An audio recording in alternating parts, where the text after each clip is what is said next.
So using the equation there, and for different matter there, we have different specific heat capacity. So when we ask you to do calculation, we can ask you to figure out specific heat capacity, or we can give you that quantity, ask you to figure out how much energy is being transferred from one place to another. So another related quantity there would be the molar heat capacity. Molar heat capacity, by the term molar, just like molar mass, molar volume we introduced yesterday, molar heat capacity would be the amount of heat that is required to raise the temperature of 1 mole of that particular substance by 1 degree Celsius.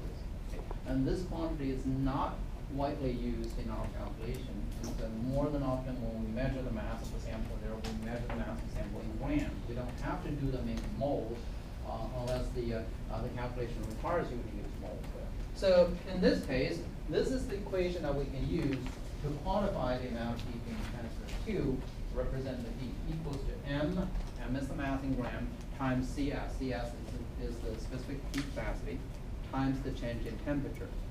Now, in the thermal transfer, when the heat is being transferred from one object to the other, from the hot object to the colder object, one thing you need to keep in mind here is that the total amount of heat being transferred from the hot object equals to the total amount of heat being obtained by the cold object there. So Q, really, this amount of heat is going to be a constant.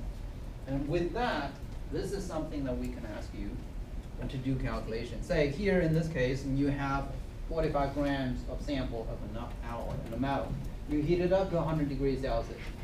You throw it into 100 grams of water at 25 degrees Celsius. And you know what's going to happen. Hot metal is going to cool down, the cold water is going to warm up. Eventually, we reach the temperature, the final thermal equilibrium is reached, and the final temperature is 37 degrees Celsius. We can ask you, what is the specific heat capacity of the alloy? And given that the specific heat of water is 4.184 joules per gram per degree Celsius. If you remember how we define the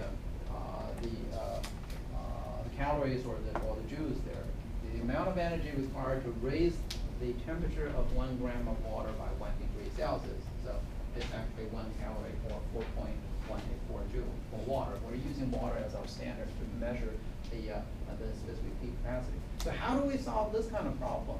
Well, we know the amount of heat given out by the metal equals to the amount of heat taken in by water. Now the metal goes from 100 degrees Celsius to 37 degrees Celsius. So the temperature dropped 63 degrees. The temperature of water goes from 25 degrees to 37 degrees. The temperature goes up by 12 degrees.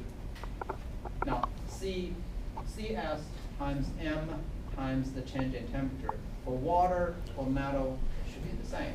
So we plug in the equation there. The Q released by the metal equals to Q acquired by water. And Q released by metal is the mass of the metal times the CS times the change in temperature. Now, change in temperature there, that's 100 degrees minus 37 degrees. Now, if you use, when you do the change of temperature, by convention, it's always the final temperature subtract the initial temperature. So in this case, initial temperature is 100 degrees Celsius for the metal. Final temperature is 37. So 37 minus 100 will give you 63 degrees Celsius, negative 63 degrees Celsius. Final temperature, 37. Initial temperature, 25. 37 minus 25. Now we'll give you positive 12 degrees Celsius. And that's the temperature change there. We put a negative sign in there just to remove the negative, because here you end up with a negative number. Okay, and put a negative sign in here in front of water here. Then negative makes it positive. We are calculating specific heat capacity for the metal there. So if you plug in the numbers here, we know the mass, 45 grams. This is the unknown that we're looking for, negative 63 degrees Celsius. Okay, we know the mass of water, 100 grams. We know specific heat capacity for water, 4.184. Okay, and then the change in temperature, 12 degrees Celsius. So the only unknown is this particular quantity. And if you plug in the number and do the calculation, you end up with 1.77 joule per degree per gram. So that's the specific heat heat capacity for this particular metal. This is the type of calculation we need you to be able to do, and the key equation really is M times Cs times the change in temperature equals to the amount of heat. The amount of heat being transferred from one object to the other is a constant. Okay? You have a fixed amount of heat transferred from one place to another. Conservation of law of conservation of energy. Okay, and that's the calculation that's another part of the calculation we want you to be able to do. By looking at the amount of heat being transferred from one place to another and setting up the equation, we can ask you to determine either the change of temperature or the specific heat capacity or even the mass of the sample. And using specific heat capacity, we can identify the metals there. So we can give you a list of specific heat capacity for different metals there.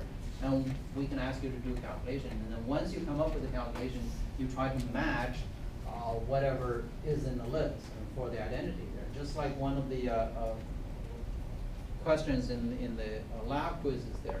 We give you a table there. We ask you to calculate the density of that metal. You end up with 4.51, and then 4.51 happens to be titanium. And we ask you, what is the metal there? By comparing whatever density you come up with versus whatever density is listed in that table there, you come up with that identity. We can do the same thing using the specific heat capacity. Although different metals, they may have the same specific heat capacity. So that is a property of a metal there, and it's not very, sometimes you see one of the tables that we gave you there, here, you can see gold and lead, they're pretty close, 0.128. Now I guarantee you, if I ask you to identify metal there, I will not give you lead and gold.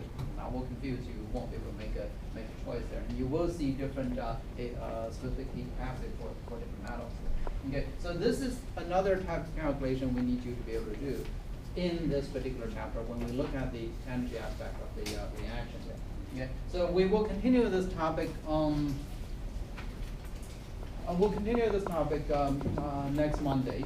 We'll wrap up chapter 6 and we'll get into chapter 7. Again, in today's lab, we're doing percent composition of potassium chloride. When you get to the lab there, we'll give you a brief discussion about what the lab is all about. Okay? So make sure you, when you study for the second exam next Tuesday there, make sure that you try your best to finish the homework assigned in chapter 3, 4, and 5 before Tuesday, because those are the 3 chapters that will be covered in the on the second exam there.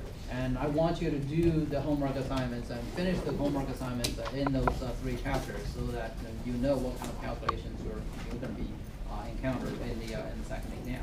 If you have any questions, tomorrow is Friday. Saturday and Sunday, if you have questions there, send me a message and email me, and I'll try to get back to you as soon as I can. All right, I'll see you in a little bit in the lab.